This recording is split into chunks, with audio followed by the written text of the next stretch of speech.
Pete. That's everyone runs their business their own way. Yeah, that's not a good impersonation. That is an insult. I don't fart, mate. Mark, come say bye. Bye, Mark. Keep it simple. Wait up.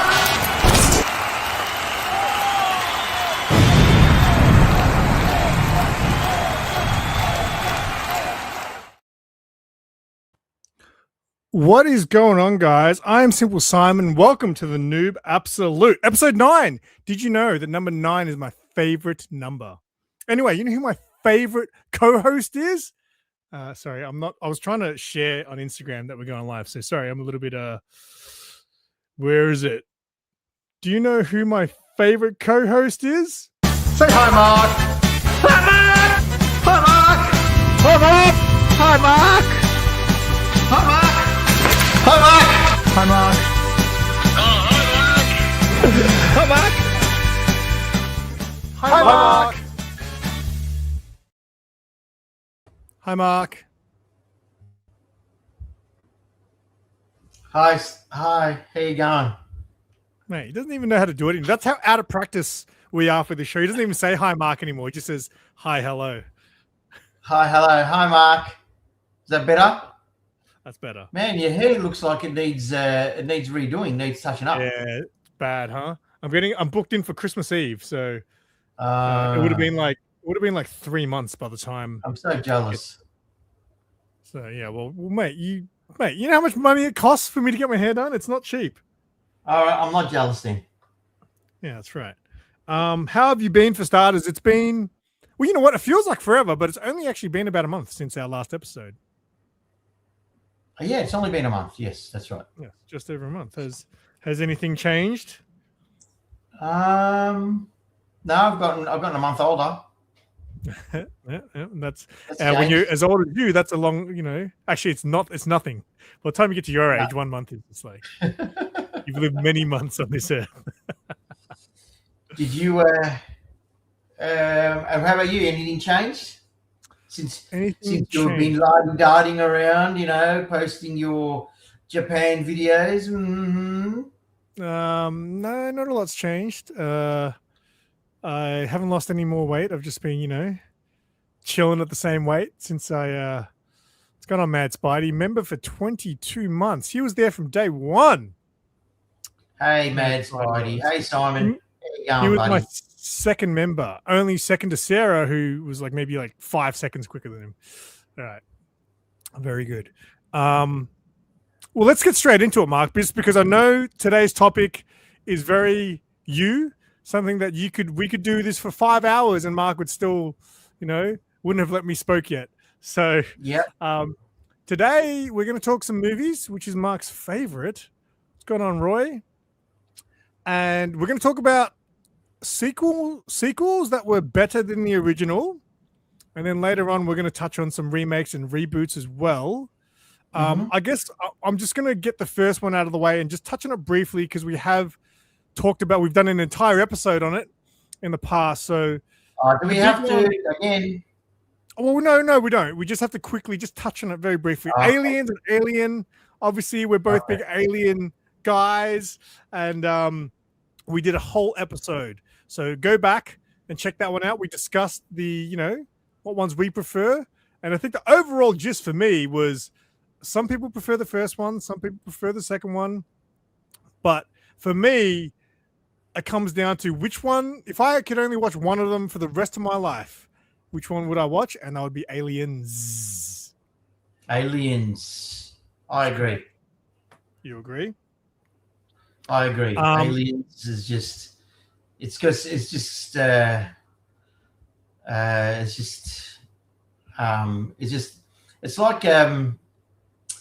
Alien was like a sip of wine, right? Alien was like a sip of red wine, nice to look at, beautiful movie, nicely framed, and then Aliens comes on and says, rock and roll, baby! That's right. Absolutely.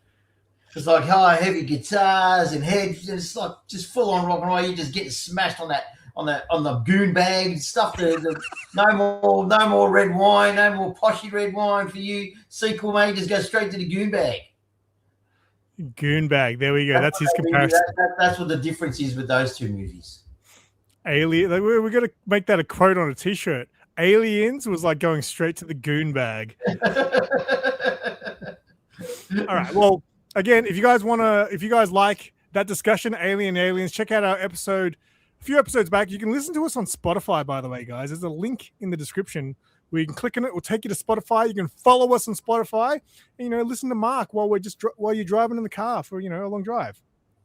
Yeah. All right. Well, another one from a similar era, which gets discussed a lot, is Terminator and Terminator 2 Judgment Day. Same, yeah. What's it? So same director, I suppose, as Aliens. So I don't know. What are your thoughts on this? Similar. So for Alien, as far as Alien and Aliens, I feel like they're two very different movies, right? Completely different movies. Terminator and Terminator 2 are the same movie, but in a similar way. It's hard to I would totally understand if you prefer the first one, but again, I feel like T2 was the stadium rock. It just took it to that next level. It essentially is the same movie.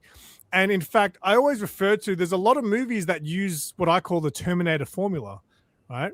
There's good, there's bad, and they both want the same thing, right? I think. Yep, you were saying, keep going.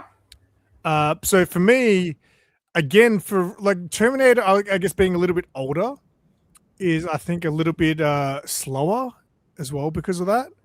I think Terminator 2 is one of the most well-paced movies of all time.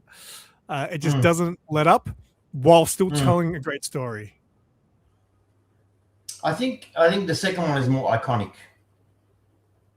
with the one-liners and the scenes and the way it's subtly the way and like Aliens, what James Cameron did with Aliens, he subtly ties it in to the original film.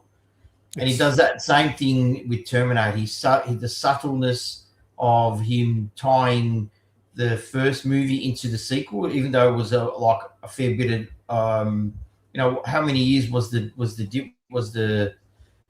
they apart, those two? Terminator and Terminator 2. Hang on, let me quickly look that up for you. Yeah, so I'm pretty sure it was 10 years or close to 10 years. One 80? was 8. Oh wow, 84 was Terminator. 91 was Terminator. 91. Okay.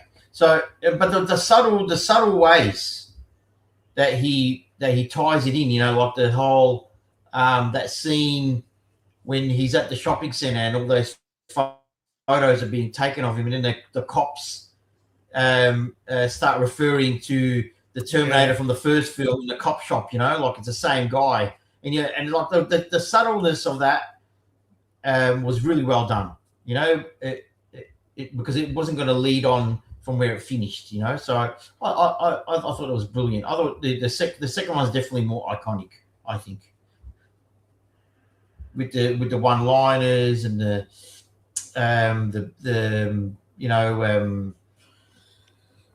especially with the one-liners, the iconic scenes in the car with Edward Furlong, and I think the first one was sort of like.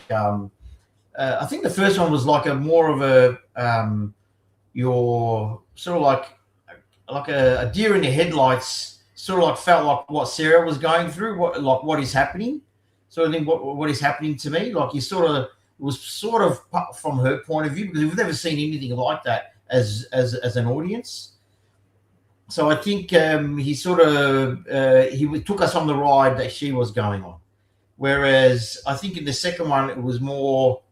From probably all sides, from Sarah, from John, and from the Terminator, and so I think that was the difference. It was more immersive, I think.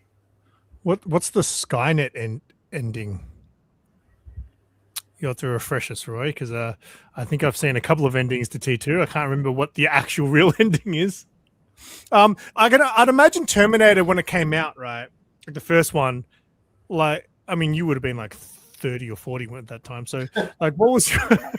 I'd imagine seeing a movie like Terminator in 1984 would have been like, holy shit, right? That would have been like an epic experience, I'd imagine. But I don't know, it was yeah,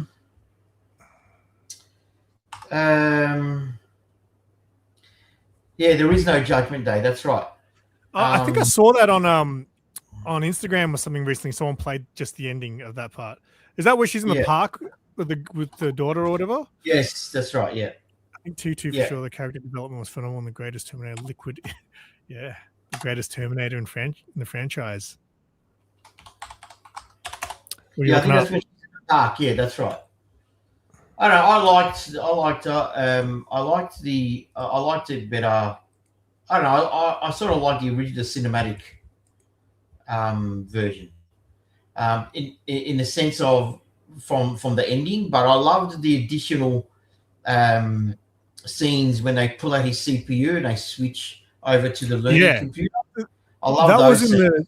That was in the director's cut or whatever, wasn't that? With the extra footage. Correct. Yeah, that was, man. When the first time I saw that, it blew my mind. I was like, holy shit, why didn't they show this? Like, it didn't make sense for me to pull something so, like, that was so epic the first time I saw that. Yeah, it was. I just thought it was very clever. I mean, and I don't know if you know this. I don't know. I don't know if you know this, but Linda Hamilton has a twin sister. Oh, really? And that scene when we're taking out the CPU and how they're looking in the mirror, that actually wasn't a mirror. That was Linda Hamilton. Really? Twin sister. And the Schwarzenegger one was real, one was a dummy. I bought this Criterion edition back in the day, long time ago. It was very it had a lot of features, a lot, and you can find all that stuff on YouTube now. But that was amazing. I love that scene. It was very good. It was just more in depth, you know. But everything else, you know, like you know, your clothes, everything was stepped up, you know. Like, obviously they had more of a budget, so I don't know. I think, like Alien and Aliens and Terminator and Terminator 2, I think they all have their unique moments. So I can't say one is better than the other, you know, because sometimes I'm in the mood for Terminator. Sometimes I'm in the mood for Terminator 2. I'm in the mood for those iconic scenes, you know, you know, when he goes into the bar and your boots, your motorcycle, you know, and then in Terminator he goes to in punks, you know. And, what is it? Wash day today, you know. So Bill Paxton. That's right. And they would reunite all those years later. What do you think? What do you think about both of them? Do you think they're on par? I prefer Terminator 2. I wouldn't say, again, I don't think you can say one's better than the other. In a sense. But like Mad Spidey said earlier that there's similarities, but they're definitely not the same. I think they are. Like, the idea and the story is essentially the same. Just it's two different Terminators, and instead of and it's essentially the same story. Yeah, they did a release.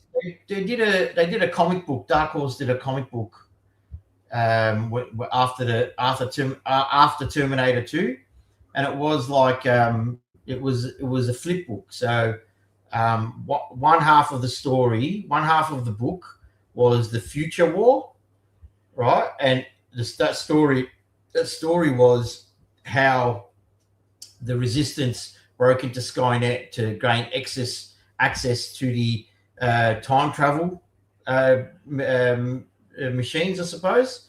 And then the other side of the story was the present war and what happened after Terminator 2. How the way it picks up after when they're driving on the highway, when she explains, you know, like, the future is unknown now that we've destroyed Skynet and stuff. So I mean, and they were great comics, you know, and I've still got them, and I always thought that would have been a great way to go for a sequel, you know, for a third movie. But you know, obviously that they didn't do that. So, but apart from that, the movies are great. I like them both. They're iconic. Did you like the third movie? I used to. I didn't like it. I didn't like it when I saw it at the cinemas, but when I rewatched it, I think it's because, again, a lot of times I don't like something the first time I watch it because I kind of have expectations, and then when it's like completely the opposite of what I wanted, I don't like it. But then when I rewatch it, knowing what I'm going to get, that's when I kind of take in the story more for what it is, and I enjoyed it the second time around. I think the only thing they stuffed up on was they got John's age wrong. The way they taught his age, they just got it totally wrong.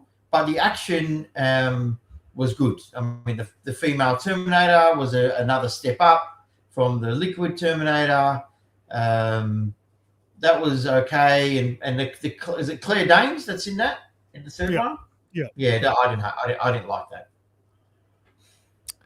I didn't like that at all. All right, let's keep it moving because I got a few movies on the list today. What do you think of the fourth one? What do you think of the other Terminator movies? I can't even remember anything beyond the third. I definitely watched the fourth one, but I can't. The fourth one's with Sam Worthington, isn't it? The fourth one, yeah, I think so. Yeah. I didn't like how it's. I can't remember that well, but I remember thinking. Either I wasn't enjoying the start and then I liked the end, or vice versa. I can't. Yeah, Christian Bale, I think, played John Connor. Yes, and Sam Worthington, I think, was in, and he finds out he's Terminator at the end or some shit like that. He's like a robot or something like that. It's probably the best of the sequels in respect after Terminator 2. Really? Or Terminator 3. Yeah, it's been a long time since I saw that one. Yeah, and then the other one they did recently. Oh, that was a Dark Fate or something. Yeah, I haven't watched that one. What a joke. I almost put it on recently because that's the one that they've brought Linda Hamilton back, right? Yeah. I wanted to see her be a badass as an old lady. That was a shocker. What a shocking film. All right, let's move on. Another, possibly the biggest franchise we're going to talk about today. Okay, Star Wars. Star Wars, baby. Now we're going to talk about the first three. The prequels and all that shit don't exist. We're just talking about the original three movies. Well, let's just start out, mate. What hashtag guy? Hang on. Let me ask you a question. Do you look at this trilogy as one story, or do you look at it as three individual stories? I think they're individual.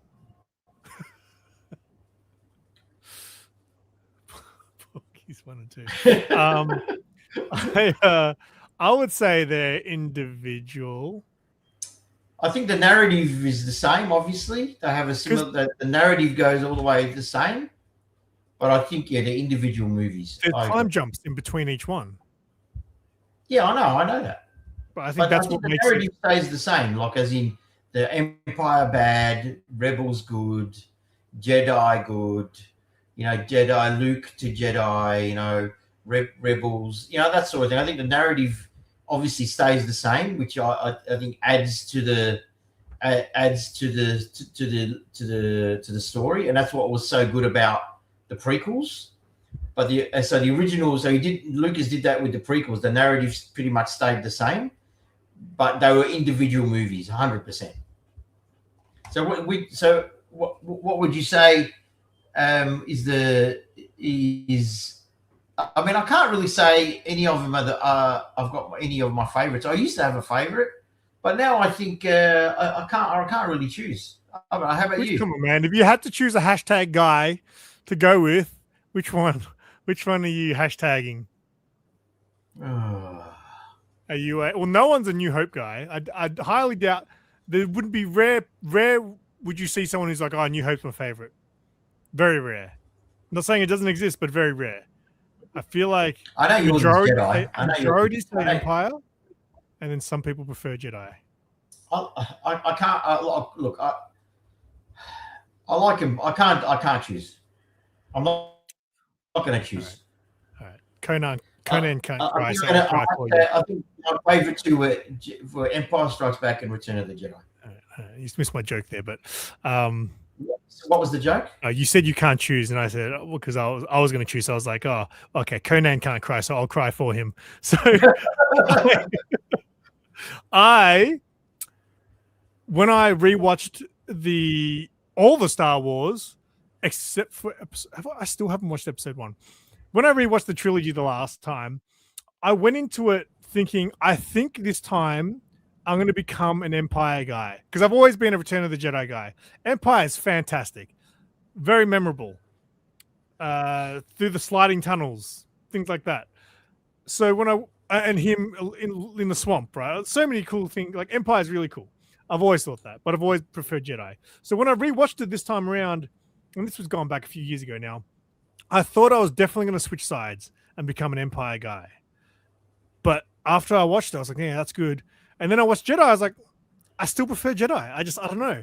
I think it has something to do with like Luke is just at his peak. Like, come on, man. Like the start of Return of the Jedi, when Luke is just like the most badass. Like, and he reveals the green saber, and absolutely. I'd rather watch Phantom. You know, Leia in the gold bikini. It's the opening scene is amazing. Yeah, it's in Jedi. It's amazing. Absolutely. It was like this. That was one of those movies when I was a kid. I would just keep rewatching the start over and over. You know what another one was that I used to do that for? Back to the Future 2. I love watching that scene at the start. Why is everybody's favorite Empire? There's a lot of reasons, and Yoda is one. The Millennium Falcon is one. It's a great story. It's him learning how to become the guy he is in the third one. It's Lando. You find more about Han. Lando is introduced. You find out who his daddy is. You find out why Han and the Millennium Falcon got to have a reputation. The love story escalates between Han and Leia. There's a lot of factors why that makes it a better film.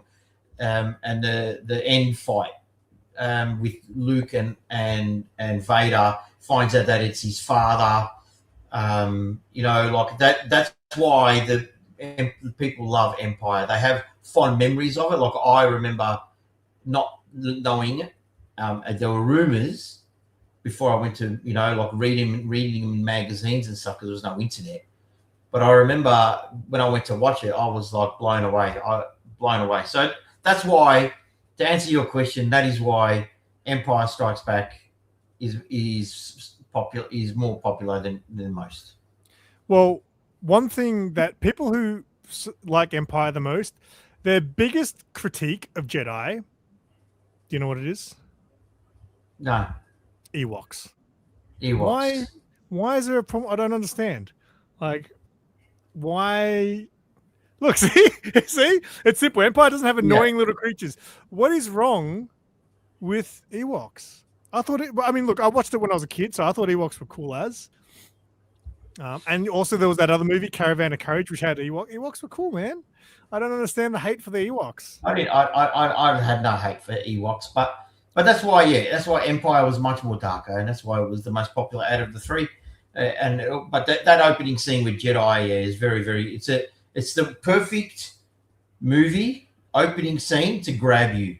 Like to grab you to go to the rest of it, to go back to Endor and watch the Ewoks. To stick out for the rest of the film, because that opening scene was amazing. And I love with and New Hope was the same. Like that opening scene when Vader boards the spacecraft that Leia was on, like that opening scene where you see the Star Destroyer fly over your head, and that grabbed me straight away as a kid, and Vader was just so mysterious, and then at the end when Obi-Wan and Vader meet, and he says, and they with their conversation, you find out that they have some sort of history, and that was like, what? Like he instantly gave you history just with a conversation. That's great writing, great storytelling.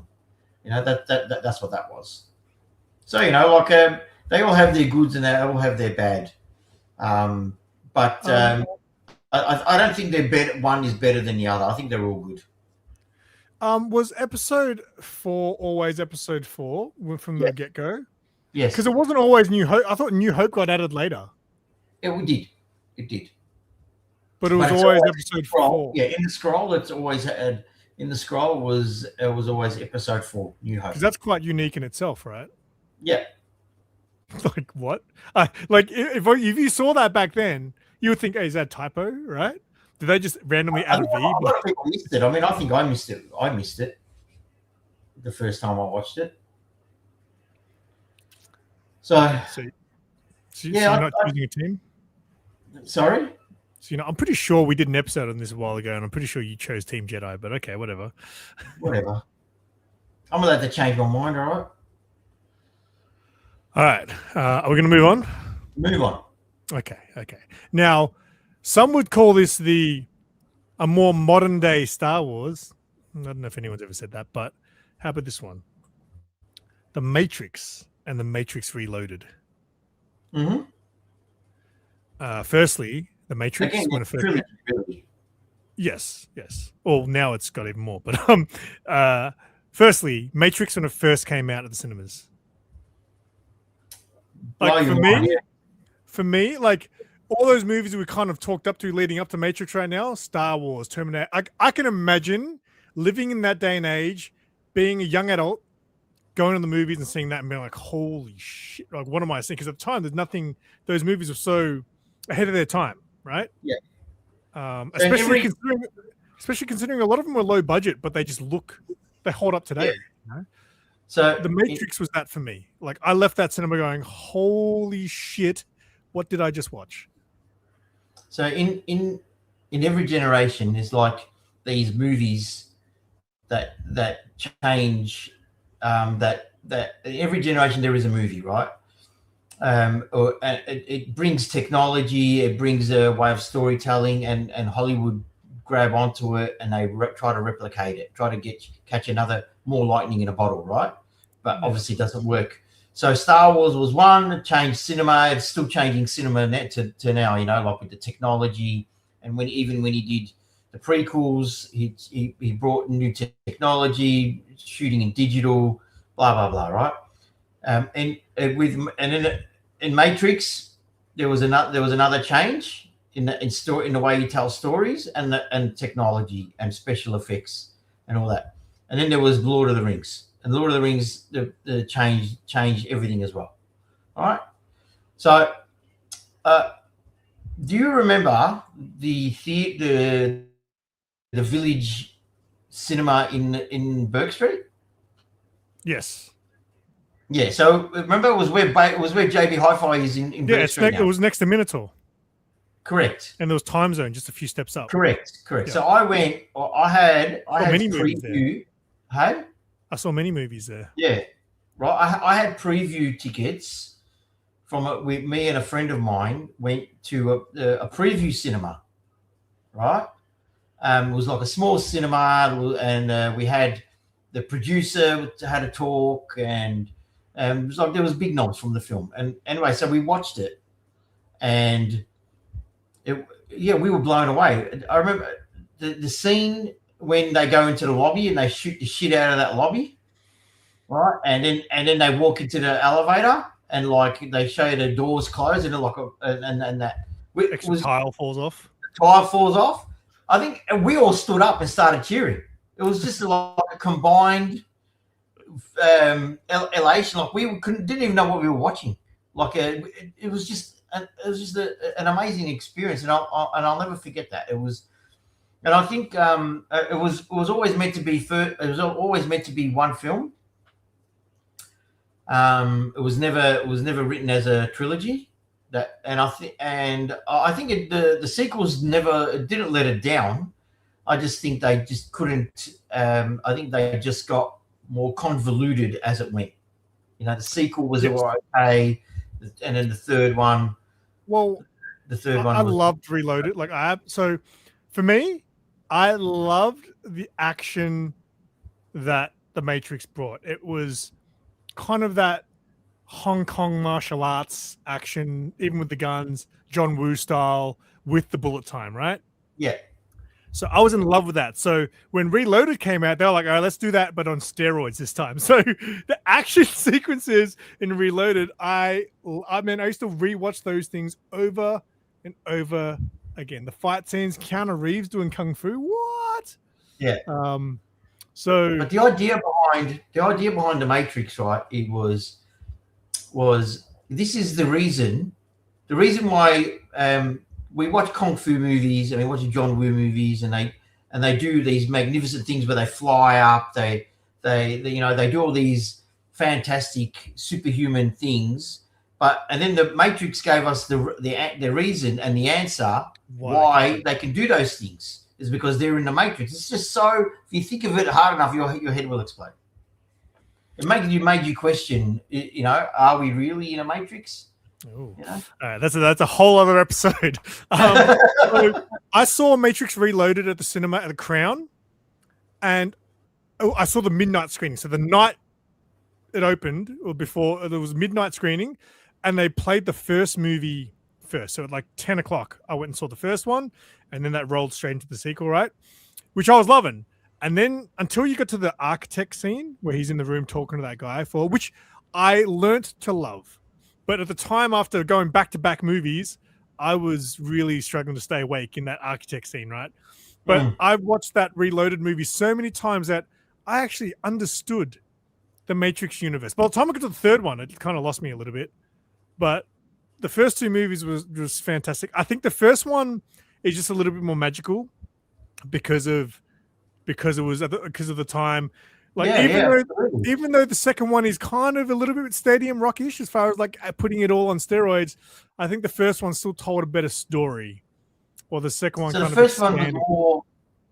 The first one was more inside the Matrix. The second one was more inside the real world, and then the third one was sort of like mix of both. Look, they had great ideas like the key holder and the all these concepts, the conceptual ideas. They were just so out there. It was a great. It revitalized Keanu Reeves' career. We got introduced to Carrie-Anne Moss. Of course, we all knew Lawrence Fishburne was great. But all these great. They cast it really well, and what's his name as well? It was a coming out party for Hugo as well, right? Right, Hugo Weaving, another one. Yeah, forgot about that guy. Yeah, so he was always good, but that really escalated him as well. I mean, yeah, such a great. The first movie was such a great movie. The second one and the third one, I don't think they can hold a candle to it with action wise, because they couldn't compete with what the first one did. Like you said, the surprise of it and the nuance of it. So, but for the story, if you watch one, you got to watch the other two. Because I feel like empty if I don't watch. I feel unfulfilled if I don't watch the other two. I feel like someone like Star Wars, I can watch either one and not have to watch the other ones. Yeah. Same with Terminator or Aliens, so I can watch either of the sequels without wanting to watch any of the other ones. Like you said before, Matrix 1 was made as a standalone movie. Matrix 2 and 3 were made as a sequel kind of thing together, Yeah. But you want to know, like what they did really well was that they wanted you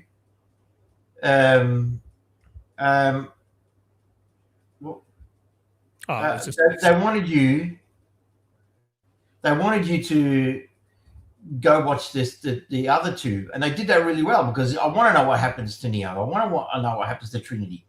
So even though it was written only as one movie, they wrote it in a sense of they left you sort of like in a cliffhanger at the end of the first one.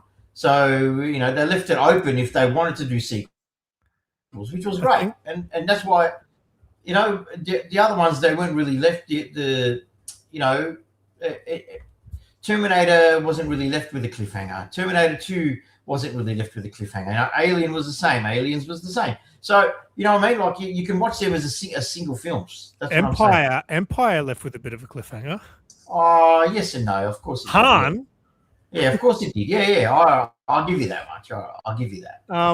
I think what I didn't like about the third Matrix is I hate how he went blind. I hated it because I didn't like him walking around blindfolded. Did you watch the fourth one? Did you watch the newer one?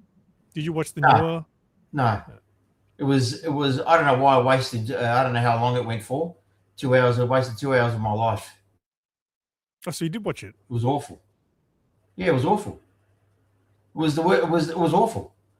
I wanted to like it was like all the other three films were for nothing. Because it wasn't Neo who was the one. It was Trinity all of a sudden. Spoiler alert. And when he opened and when it opens, he's back in the Matrix. So he did nothing. Oh man, it was a load of shit. It was a load of shit. Let's move on from but people will get offended.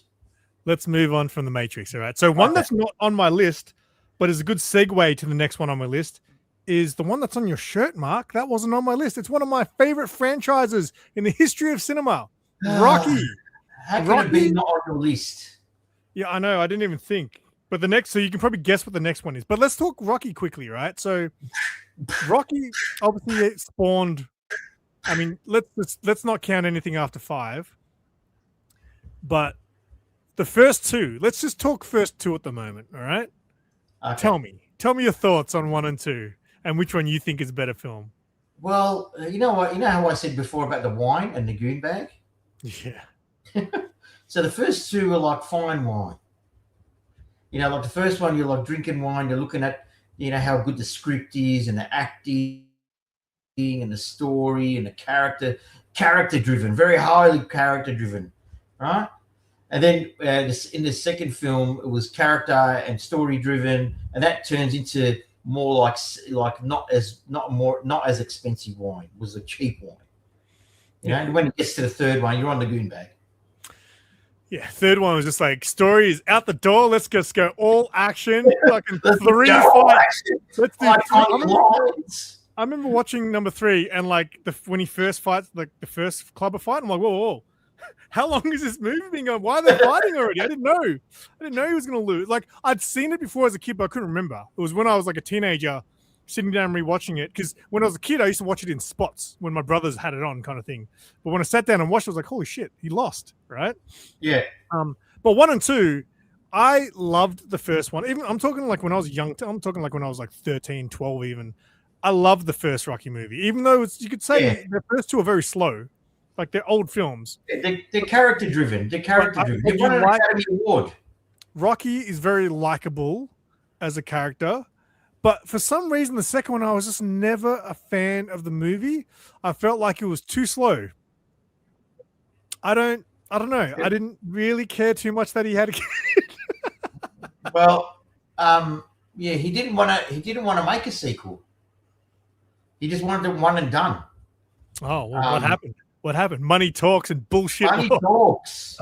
That's one thing. Money talks. And they were going to make. No, the thing is, they were going to make a sequel with or without him. Oh, really? So he's I'll be Rocky. And no, not Rocky, but he wanted to write it. Like they were going to. He was going to. He wrote Rocky, right? But he didn't direct it, right? So he wrote it, and he won an Academy Award for it, right? And it won Best Picture, right, as well. So it won 2 Academy Awards. And the thing is, with the sequel, they were going to make a sequel anyway. But so he said, "Well, if you're going to make, I have to write it." So yeah, so I don't know. Look, I like him as they're like all Rocky. Like one blends into the other. I mean, I can't remember a movie that does that. You know, a movie franchise that does that a lot. They are out there, but Rocky, I suppose, did it for the first time that I've ever seen, that I ever experienced. How one blends into the other, as in with the fights scenes. With it opens with the ending of the previous film. That's like I love that. I still love that. You know, and it was, you know, the characters were larger than life, especially in the third one. In the second one, it was very character and story driven. And same with, and the dialogue is great in both films. Stallone, he might not be the best actor, but he's a great writer. He writes great dialogue. You know, there's great dialogue in the third one, and it's all covered up by the Hollywoodization of that film, that blockbusterization of that film. It's all the great writing is covered up by you know, all the characters, the larger than life characters. So it went from character driven to a story driven, you know, and for the first time in life, like, for the first time, he was like, Rocky is afraid, and he talks about that with Adrian. Yeah, it's a great scene. That scene is written so well, you know. And even Apollo, Apollo. You look at Apollo in a different light. You know, there is no tomorrow. You know, like I just love it. You see that look in their eyes, Rock? Used to have that look. Yeah, I love. I got to say, it was probably my favorite. Rocky 3 and Rocky 4. 4 is probably my favorite, but I think 3 is probably a better film, to be honest. 4, I think I like it more because of the training montage. It's got the best training montage out of all of them.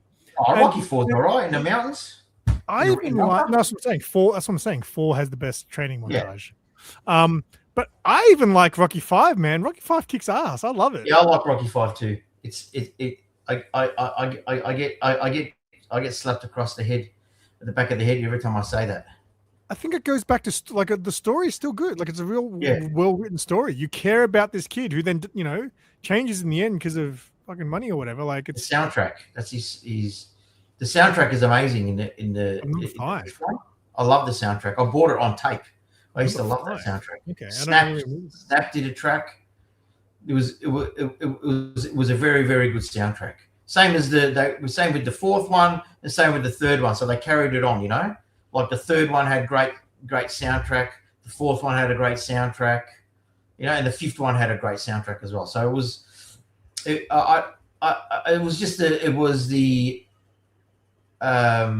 what should I say? It was the weakest of the Rockies, but I still like it. Yeah, which one? You know, like, yeah. I mean, I think, you know, and when he did Balboa, like when he did Balboa, I thought that was it didn't need to be done, but he did it anyway. And then when he was in Creed as the same character, I thought that was great. I thought that was a good addition to where the character has gone. You know, I liked it. I like the whole. I like all of them. I can't say they're bad. All right, let's move on. So, if Rocky was a good segue into what better franchise than Rambo: First Blood versus First Blood Part 2? 2 different films, very different films. Again, absolutely. Using the Alien and Aliens formula, I feel like here again. Yep, I'm going to do that formula where, again, Stallone wrote that film. He didn't write the book, but he wrote the screenplay, right? They changed. I just read an article recently, actually, that talked about, apparently, I don't know if it's in the book, apparently he's supposed to die. Yes, apparently that's right. He was more crazy, and Stallone was like, no, hang on. They filmed want to make him more relatable to like a vet. He dies in the book. He dies in the book. They wanted to. They filmed the ending that he dies. I've seen it. The ending is just he basically says the speech and then he sort of like runs out and they pellet him with bullets. Like he becomes a martyr. I feel like I have seen that actually. Yeah, but I think the one they went with was the better one. That speech, though, man. Yeah, the speech again. Great. Who said he couldn't act? That's a powerful. That's a powerful. He's not. I said it's not the best actor. All right. I can't imagine anyone else pulling off that line, that little speech any better than him. You know, many people would have practiced that for like a rehearsal or at film school or at acting school. You know, they would have practiced that and then gone into their studies and pulled that off. Of course, it's a great dialogue and it's a great moment for the character. Again, you know, character driven story. It was a story. It had a story, but it wasn't driven by the story. It was driven by the character. You know, they had great one-liners, same as the second one. I mean, but the second one was just, whew, you know. Well, for the first one, he's kind of traumatized from the war, and the second one, he's just like, "Let's go." He was PTSD is a real thing, mate. Yeah, but like the second one, it seems like that's all gone. He's just like back. He's lost it. He's like, "Let's kill everybody." You know, they're making a TV show. Really, a Rambo one? A Rambo one when his time in Vietnam. Really? Really? I'd rather watch the old cartoon, mate. I used to watch that cartoon, right? So I used to watch G.I. Joe as a kid until I discovered the Rambo animated series. I was like, fuck G.I. Joe, I'm watching Rambo. Rambo. We all know Rambo 2 is your favorite. That is your what do you always say? What do you always say about the Stadium Rock? What do you always say? Stadium Rock. It's the Stadium Rock edition of the franchise. Well, as a kid, man, that movie was just like, holy shit, that's the guy I want to be. So I loved Rambo so much that I actually saw the third one at the cinemas. I remember seeing it with my dad. Well, yeah, no, I think I saw it with my dad. I might have seen it twice because I feel like no. I saw it with my dad, but then when I rewatched it, I remember something that my you know the bit where he sticks the where he dries the blood after he gets his wound, he heals his wound. Yeah. Yeah, I remember my brother going, "Oh, don't ever do that." I was like, but now that I'm an adult, I'm like, but you need to do that to stay alive. You're right. The second one is awesome, man. But again, it's the Rocky 3. They just say, okay, let's figure the story. Let's just go all out action film. And like it's like even the poster says it all, right? So in the first movie, you had the poster with him holding like an M60 machine gun, and then in First Blood, and then in Rambo First Blood Part 2, he had a rocket launcher with no top on. You know, I love what an escalation. We had my invitation for my 21st birthday was my face superimposed onto the Rambo. Yeah, I've done that many times, mate. It was like my 50th, yeah. With Batman. Yeah. And 3 was good too. I really enjoyed 3. I'm not a big fan of 3. Really? No, I like 3. There was a great line in that when the Colonel, what's his name? Troutman. Yeah. You know, when these tied up and the guy's like, you know, tell me where the Russian missiles are kept. And he's like, they're close. How close? They're in your ass. Oh, such a good line. Great lines. We're gonna do lines. Okay, let's do Rambo in Rambo 2 when he puts it on, when he's got the microphone in his hand. It always, to be honest, it makes me hard, man. It's like he grabs it, and he squeezes it, and he goes, Murdoch, I'm coming to get you. You know, and the look on Murdoch's face, yeah, I'd be fucking shit myself too if someone said that. He's just in the next room or some shit, wasn't he? No, it was in a camp. Remember? You know what Rambo 2 taught me as well? So I was watching him one night, and this is when I first thought I was cool and I started smoking cigarettes, right? I didn't know you had to inhale a cigarette. And there's when they go on the boat, the bit where they're on the boat where he shoots the thing. The Vietnamese guy gets off the boat where he lets him on the boat. He gets out of the thing and he has a drag of his cigarette, and I see him inhale. I was like, did you just breathe that in? That's how I learned that you have to inhale a cigarette. So let's say, right, action movies do teach you stuff. That's right. Not great things, especially back in those days. I love the Weird Al parody as well. I've never seen the Weird Al parody. Vidiot. There was that movie Vidiot. You haven't seen that? No. Come on, man. It's like a Weird Al music video, but on movies. He does like an Indiana Jones bit, and there's this Rambo bit. I'll have to check it out. Yo, legend, what's going on, man? So what do you think of the other ones? What do you think of like Last Blood and was Last Blood the one where he first came out like the first one after like decades, right? No, First four. no. No. I haven't seen Last Blood. Last Blood's the last one, right? Yeah, Last Blood. No. What was the one before that? Number 4. It was Rambo. Blood? It's called Rambo. Really? Okay. So that one I saw at the cinemas, and I was kind of excited for it, right? But it was okay. It was violent. It was super violent, right? The reason I never saw Last Blood, right? Because I saw a trailer for Last Blood. He doesn't have long hair. At least in that other one, he still had the long hair. He still looked like Rambo. He's just old. This one, he just cut his hair. It's like, I'm Rambo. It's like, I don't believe that you're Rambo. I think they went. I think they could have done. I think they. I personally think I didn't like the story. It was pretty violent, and it was pretty sad at the same time. It was horrific. With the Last Blood, but the Rambo where he's in the jungle again. That was He couldn't find a director for that, right?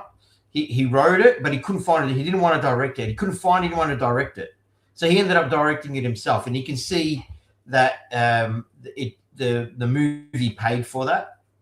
You could see the scenes didn't go long enough. I know that that's in the editing, but part of it is directing as well. But so I think I think the stories let it down. He wanted to make Last Blood after Rambo 3, the story of Last Blood, but he felt like he had to make a movie in between. So that's where where Rambo came out. Oh, okay. I thought you were going to say he needed to make just a different non-Rambo movie. I was like, he made 30 movies in between. So because he wanted to bridge that gap of where he's been after Rambo 3. So because then at the end of Rambo, he ends up he at the end you see him walking up into the Rambo farm, like his father's farm. And then in Rambo Last Blood, spoiler alert, he's been there for 10 years. In the beginning of Last Blood, he's already been there for 10 years. Always got a haircut and stuff like that. But I think that was the story was good, but it could have been better. I would have enjoyed it a much more action movie instead of political sort of what it was the subject of the time movie. That's what it was. It was all about human trafficking. So subject of the day. So I thought it's called escapism for a reason. So that's why I didn't like it. I thought it could have been better. It was good. The action was good. The story wasn't. Yeah. All right, well, before we hit the hour, let's touch on one more original versus sequel, and then we'll touch on some reboots and remakes. Have you covered everyone's favorite sequel trilogy yet? Wait. Star Wars. He's talking about Star Wars. Brown Mist. Oh, Jordan. I know you so well. All right. Last one I want to touch on as far as sequels versus originals is Tim Burton's Batman and Batman Returns. We know we've talked about this before. Yes. Also, yes. If you guys want a more in-depth, discussion on this, we ranked all the Batman movies in a previous episode of the Noob, and again, you can find that in the description below with the links. All right, but still, which one is the better film, Mark? 89. 89 made so much money. 89 made so much money that they gave Tim Burton, and I've said this before, they gave Tim Burton free reign. Do whatever the hell you want. And they did. He did. He just went off script, off comic books. He just went his own way. He put his own spin on the Penguin, put his own spin on Catwoman, that sort of thing. So I think yeah. No, go. Keep going. Yeah, I think it was. I didn't think it was bad. I just thought that he went on his stylistic for what he's known for, and that's great and that's good. but I still prefer the '89 Batman. I don't know why. Like, obviously, I like both, but I've always had this memory, and it's more from like a certain part of my life, and I think it was part of my childhood, that I always thought Batman '89 was kind of a slow film. Like, I was kind of just waiting for the end, the final chapter, where he's in the church thing. There's some great moments in it, but I don't know. I always felt like there was a portion of the movie that's quite slow. I've always thought Batman Returns I preferred because it felt like a darker film. However, the last time I rewatched that was a couple of years ago, and I hadn't seen it for a long time, and it wasn't dark at all. It was campy as fuck. I couldn't believe how camp it was still. I have this memory of it, and I think the reason I have this memory of that film being dark is just because of the Penguin's death at the end. That's kind of dark. But everything else about the movie is really, really cheasy and very Tim Burton-y. That's what I mean. Look at Charlie and the Chocolate Factory. Look at or some of the other movies he's made. You know, Alice in Wonderland or the Mad Hatter or whatever. Like, you know, really campy and cheesy, and that's his style. You know, but you know, like I said, it wasn't the. I just prefer the comic book version of, you know, like, it wasn't straight. '89 wasn't a straight comic book adaptation, but it was closer than what we've had. Whereas previously all we had was 1966 Batman. So, I mean, and this comes along and it's like, whoa, you know, and all the build up to it and anticipation for magazines, previews, you know, show bags and posters and stickers and T-shirts that came out before the movie, you know, then after the movie, toys. It was just a huge. It was just huge, and so I'll always have. It was never, the sequel was never going to beat it in my eyes. Yeah, Keaton was a weird choice, I think, for Batman, though. I think Keaton, I don't know, he doesn't scream Batman to me, you know, like Michael Keaton. I think I preferred the second one, but again, if I rewatched them now, I probably would maybe pick the first one. I don't know. I've rewatched the second one, Returns, but I haven't rewatched the original one for a long time. Well, it's during Christmas. It's a Christmas movie. It is a Christmas movie. Very good. Very good. Okay. Let's get on to some remakes and reboots, man. I haven't prepared. I mean, I've got a couple of movies that I thought we'd maybe mention, but a question I'm just going to throw out there to you guys, and you guys in the chat, feel free to participate. Can you name, and again, I don't have an answer for this, so I'm asking you because you're the expert. Can you name a remake or / reboot that was better than the original? Can you hear that? All I hear is crickets. I just thought of one. Yeah. Although I haven't seen the original to really compare, but I would imagine. Okay. The one I'm thinking of, the franchise I'm thinking of, is fantastic, and it's actually the second remake. Of what? Planet of the Apes. Planet of the Apes. The Planet of the Apes trilogy is amazing. I love it. I absolutely love it. That made me a # Planet of the Apes guy. I do want to go back and watch. I remember Planet of the Apes TV series when I was a kid. I can't imagine that comparing to the trilogy. I haven't seen the Mark Wahlberg one, but I heard that's not good. Oh, that's another Tim Burton film. Oh, there you go. It's a Christmas film. But it wasn't Tim Burton style. It wasn't putting it. I liked it. I liked the Mark Wahlberg one. Maybe I liked it. People hated it, but I liked it. Okay. Well, maybe that gives me hope that because of the trilogy, I loved it so much that I wanted to go back and watch, you know, the previous versions of it. Have you got a memory of the original one was Charlton Heston, right? Yeah, the Charlton Heston one was really good. And is it like the twist at the end is that they are on the Planet of the Apes, right? Or the Earth is Planet of the Apes, right? That's a big twist, right? Yeah. Yeah. So I do want to actually watch that one day. It's good, but I don't know if you can watch old films. Are you up for watching old films? Well, here's the thing. I went to watch it one night, right? But then I didn't realize that the one I turned on was like, wait, this doesn't seem right. I ended up putting on part 5. And I was like, wait a second. It was like 8. there's like 8 of the original Planet of the Apes movies, and they're all different. Like, because the one I put on, I was like, I thought I was watching the original one, and they're like riding a helicopter or some shit at the start, and they fall into the ocean. Gee. And I was like, wait, whoa. And then I looked into it, I was like, wait, this is like number 5 or something like that. So the thing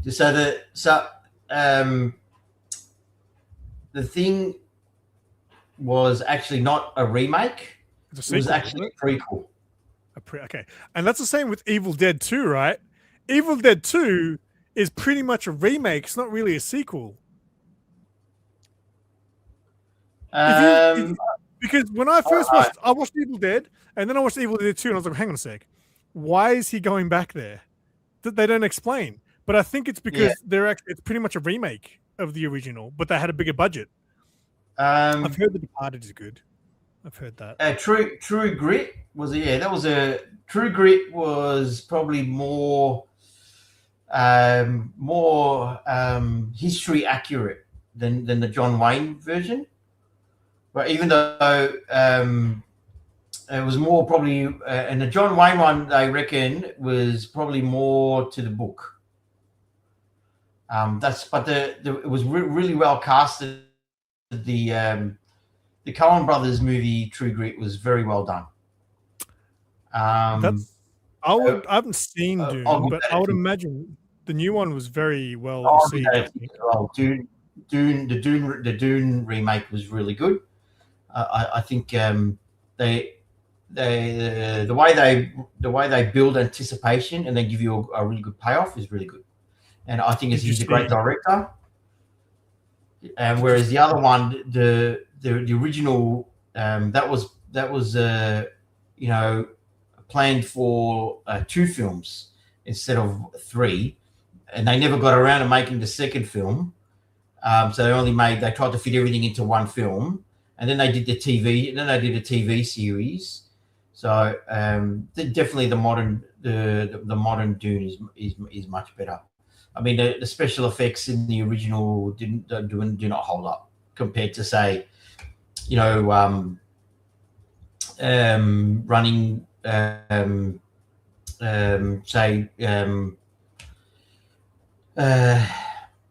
trying to think of a film that was made in the same era. The Ridley Scott film with Harrison Ford, Blade Runner, right? Oh, yep. Blade Runner holds up still today, whereas like Dune does not hold up at all. So I'll give you that. What about this one? Man of Steel over Superman 78. He's just pushing my buttons. Jordan, stop pushing me buttons. All right. Well, I've got a couple of remakes to talk about. One of them is Judge Dredd. So the Stallone one, Stallone one was 90s, right? The 90s?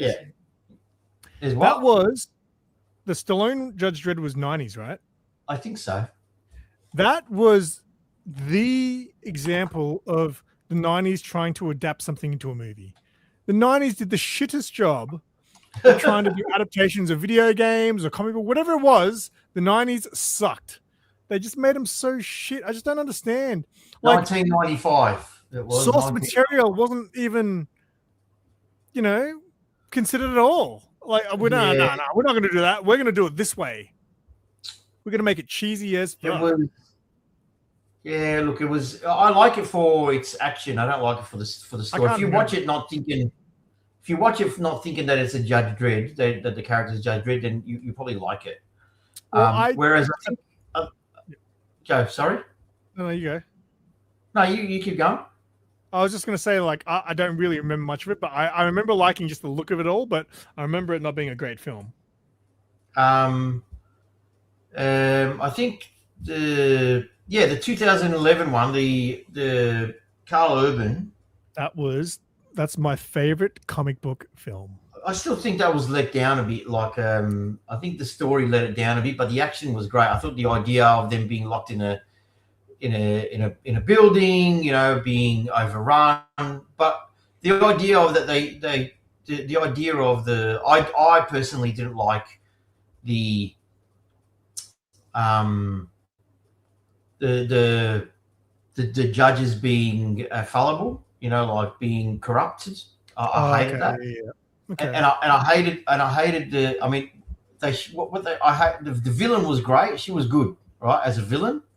But I think it would have been better for him. It would have served better for Judge Dredd to have a fight with. She needed a henchman. That's what I'm saying. She needed a henchman who could go up against Judge Dredd.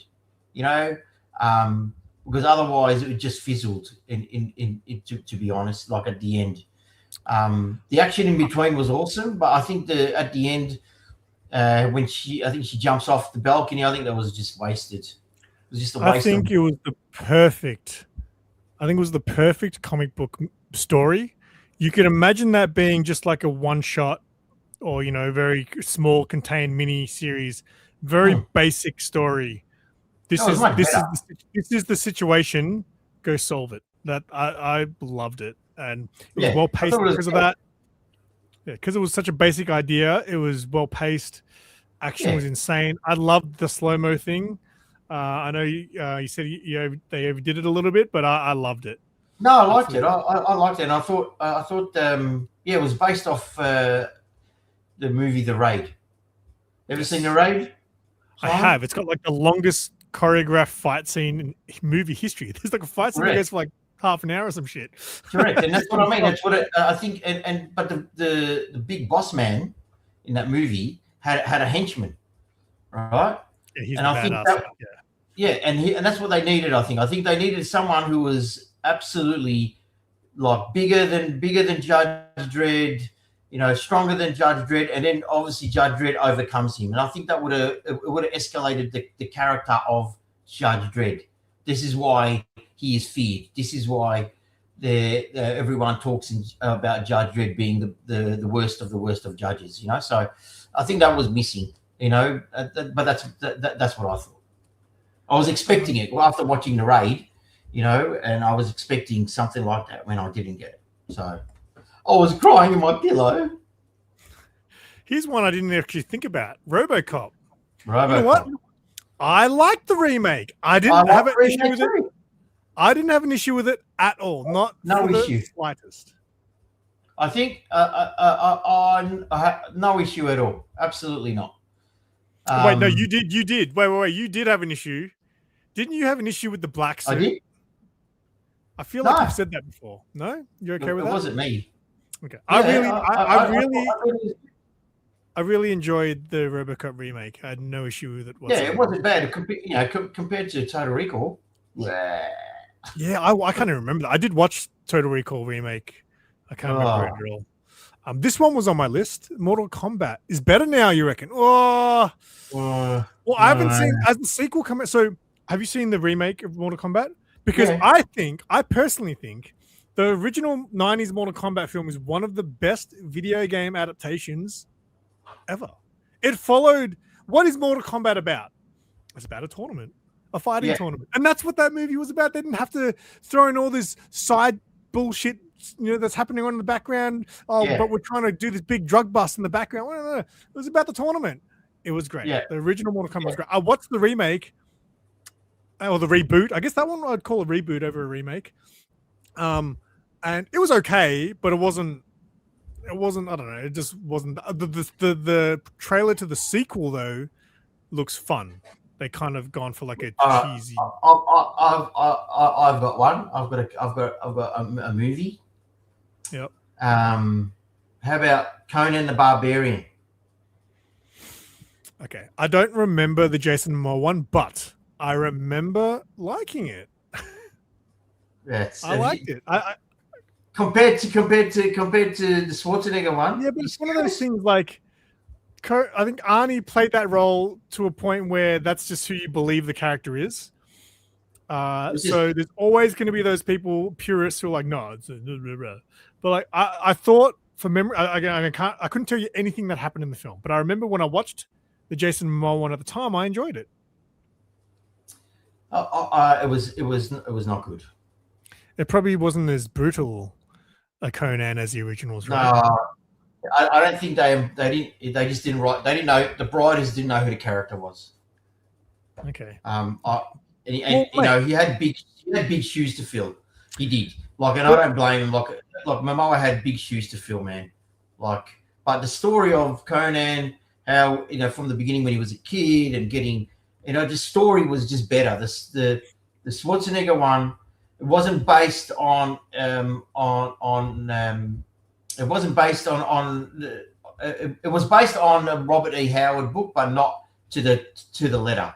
You know, they changed it for the movie, you know, to make it more, you know, better story. And so the story was better. You know, the character Schwarzenegger embodied that character. You know, his co-stars made it believable. You know, they made him believable. You know, but I think whereas with the Momoa one, they put him in the role because he was the only one that they could have in that role, that they could find with any muscles and looked the part. There you go. And they never put anyone around him. They never wrote the script from any Robert E. Howard books. They never embodied the character. That's my gripe with it. What happened to this King Conan that's been supposed to have come out for the last 20 years? And Arnie was going to return as an old Conan. What happened to that? Another 20 years. Well, that's the same rumor as the Predator. They were going to do a Predator movie with Arnie. Well, apparently he was supposed to show up in AVP. Well, apparently. Everything's apparently. I don't believe anything. Apparently, I think some of the apparentlys, I think sometimes the apparentlys is what we really want, is what we really wish for. The Thing was a 50s film as well, I believe. Yeah, you're right. Yeah, you're exactly right. You're spot on, 100%. Sorry, I forgot about the 1950s one. You're right. I totally forgot about that. And John Carpenter actually says that he was a big fan of the original, and that's why he made the remake in the 80s. I agree. Sorry, I forgot about that one. Eccentric Views will like this. He says, what happened to Twins 2? What happened to Half Baked 2? What happened to Fully Baked, huh? The Blob. Blob is another one. Oh, did they remake Nightmare on Elm Street? There was Nightmare on Elm Street, Halloween. Far out. We could go on and on with the remakes. Okay, so the reason this became part of my oh wait, whoa, hang on. Let me touch on something first. The Crow. Oh. So I took one for the team. Everyone was saying, "Oh, it's so bad. Oh, what a waste. You can't remake The Crow. You can't remake The Crow." That's what they said. I don't believe that is a true statement. I believe you can remake The Crow, and I also believed it'd been long enough that you could remake The Crow. But it was the toughest 2 hours of my life sitting through that piece of shit. Oh, man. People warned me, and I said, nah, you're going to judge these things for yourself. And, man, it was so tough to watch, man. It was really, really, really bad. Yeah. Unbelievable. Yeah, what the hell, man? But, yeah, the thing that I did a trailer reaction for the other day is Street Fighter. Yeah, I saw that. Man, that trailer reaction went off. So you remember the original one, yeah? Yep. Now, another classic 90s adaptation where they were just like, don't forget about Ken and Ryu being the main characters. Let's just make Guile the main character because we can get Van Damme. And it was bad, right? But I think it was because I was young. I kind of didn't look at those things in the same way I would look at now. And for me, it just was what it was. And because I guess you could say I grew up with that film, it's kind of this little golden, it's a crap film, but it's got a lot of classic lines. Van Damme's speech. Kylie Minogue's Cammy. Van Damme's speech is epic. Yeah. Like that's Tell me classic. you always feel this speech. Yeah, do it again. I'm going to cross that river and I'm going to kick that son of a bitch bison's ass so hard that the next bison wannabe is going to feel it. So who wants to go home and who wants to go with me? So this remake, right? I don't know if you saw the trailer for the remake or reboot. Let's call this one a reboot. They definitely captured the aesthetic of Street Fighter better. like Guile. They've got the literal proper Guile hair. They have the car. They have the car. See him smashing up the car? Did you watch it? Did you watch it? Yes. Yeah, yeah. They've got the car. That's cool, right? So How cool is that? But they clearly are kind of having fun with it. And some people in the comments were like, "Oh, that it's going to be crap because of that." Or I want a serious. And I get you want a serious Street Fighter movie. I want a grounded Street Fighter movie too. But I think that is so much harder to make in live action than it is to make a fun Street Fighter film. So I don't mind as long as that's what they're doing. Okay, guys, we're just going to have some fun with this and make a fun Street Fighter film. That's fine. Yeah. Would I prefer it to be serious and about a tournament? Absolutely. And I think it probably is going to be about a tournament. My favorite Street Fighter is the Street Fighter animated movie. It was called Street Fighter 2. The animated movie. The animated movie. I just think I saw that. I don't know where I first saw that. I got a feeling. I don't think I saw that at the cinemas. I got a feeling I might have just seen that straight on VHS. 1994 it was. No. Yeah, I watched it recently again. It still holds up. It was 1994. It was. I think I hired it from the video store, right? And I watched it, and it blew my mind. Like that opening scene with was it Sagat? Yeah. With the lightning and the way he gives him the scar. Man, the animation was amazing, and the story was so good. That's the only way you're going to be able to do something like Street Fighter justice, because you can have these exaggerated looking characters in animation. You can tell a story that's a little bit more out there, and that was their best. The reason it's so good is because they made a story that stuck to what Street Fighter was truly about and really added to the lore of Street Fighter. And it was about Ken and Ryu. It was about Ken and Ryu. All the flashbacks were bloody awesome. And you got to remember, Street Fighter lore was all built on, because if you remember the game, it was just a fighting game. You just fight one person after the other. The only lore that came from the game was the little segments after you beat someone, and they have a little speech. They said, "Oh, you must improve to," or they had these little two-liners between each after you beat someone. That was what all the lore was based on. Just those little lines between each fight, and the endings, obviously. They did a TV show as well. They did a Street Fighter TV show. Yes. So I remember watching that, and from my memory of it was good. But now that I've seen like clips from it, it was super. So that TV series was American. Yes, I remember. Oh wait, no, there was two. I think there was a manga and there was an American series, and the American series is really campy and crap, and the manga or the anime. I think was probably that must have been the one we watched, because I remember thinking it was good.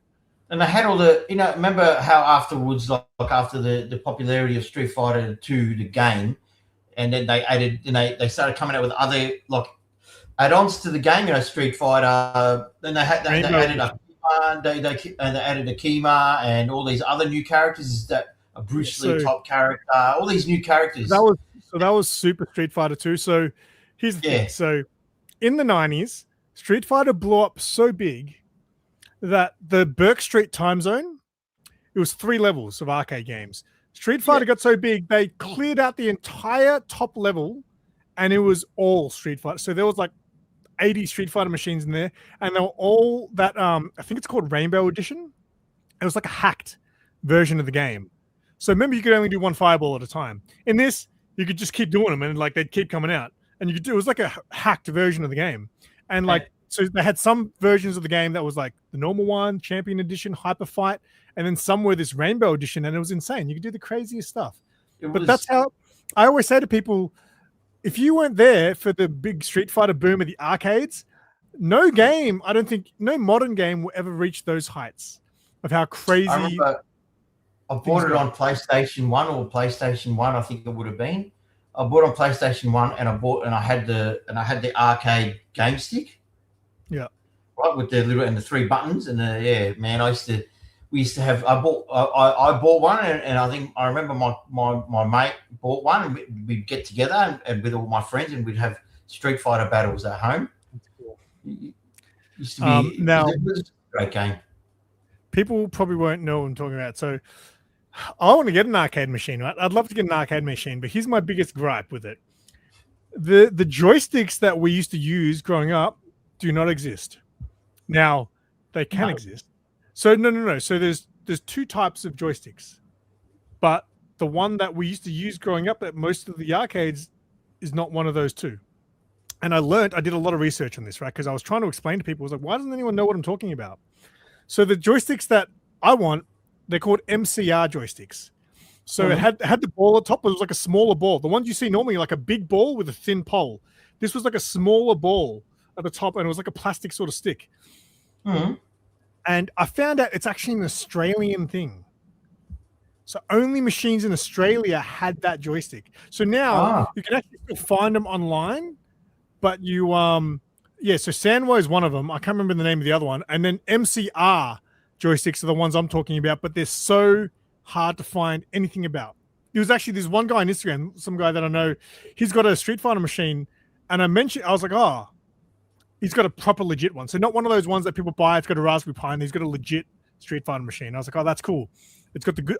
I was going to say it's got the MCR joysticks, but I didn't think he knew what I meant. So I was like, it's got the good joysticks. And he replied, MCR. I was like, yes, someone knows what I'm talking about. MCR joysticks is what we grew up with, or what I remember growing up with. And so there's now Sanwa, I think, is the big ball with the little stick. And then there's the one with like the teardrop kind of ball instead. I hate them. Hate them. I didn't grow up playing with them. So I'm not my Street Fighter skills dropped a notch because I don't have the same joystick. Excuses already. He's coming with the excuses.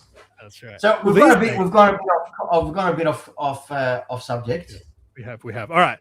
Well, we're nearly time. We're 90 minutes and nearly up. So is there any other remakes or reboots that you can think of to finish up on? Well, what about the Tobey Maguire Spider-Man? Something more recent, Tobey Maguire Spider-Man, and the Garfield and the Crybaby Spider-Man. Oh, that's fun words. Words.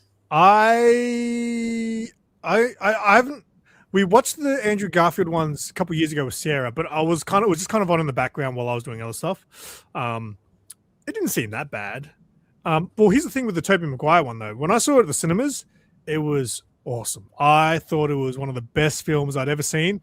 Came out on DVD first day because I worked at Blockbuster at the time. Got it first day, special edition, multiple discs. Put it in, watched it on my little CRT television. I'm like, why does this look like a Power Rangers episode? Like, it was so bad when I watched it on DVD. I loved it. I thought it was the Andrew Garfield one. I didn't like it. He was too emotional for my liking, you know, like, and I don't know. I hated it. Like the characters, Harry was. They miscast it, man. I think Andrew Garfield was okay as Peter, and I think when that came out, when they decided to make that film, they sort of said, oh, we're gonna go back to back to basics. You know, we're gonna give him, like cartridges for the webbing instead of having it, in his skin, and but the thing is they shot themselves in the foot because they couldn't do, whereas the Andrew Garfield did his origin, they with the wrestling match in the cage, on par with the comic books, I suppose. Whereas Andrew Garfield, they sort of didn't. But then they also did the webbing where he creates the webbing, whereas in Andrew Garfield one, with the Tobey Maguire one, he gets bitten by a different type of spider.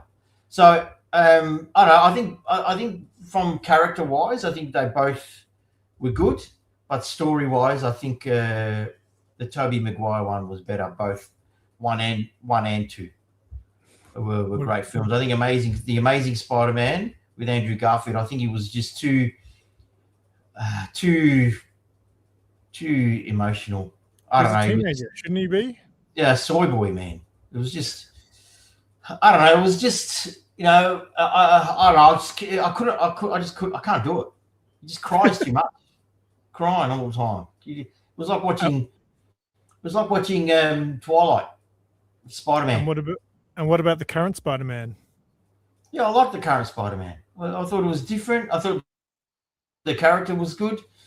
You know, if they want to change Mary Jane, they can do whatever they want. That stuff doesn't bother me as long as she embodies the sort of like the character. Doesn't really bother me. But I think the character was good. I think the awkwardness of Peter was great. You know, and yeah, I thought it was good. I liked it. Excellent. All right. Well, maybe we'll start getting ready to wrap it up. Well,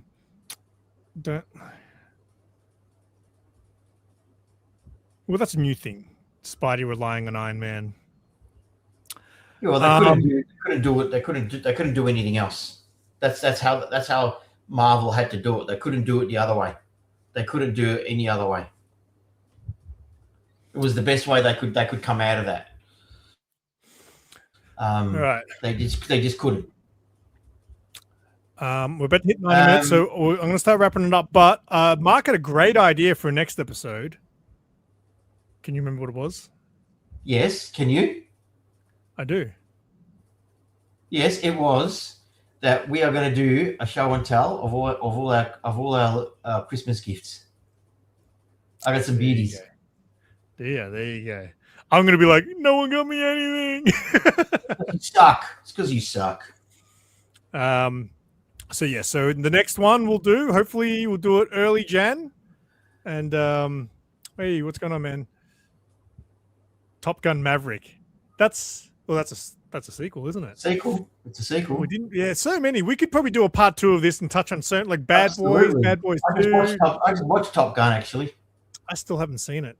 And we could do Die Hard and Die Hard 2. Yeah, Gremlins, and you know, Gremlins 2.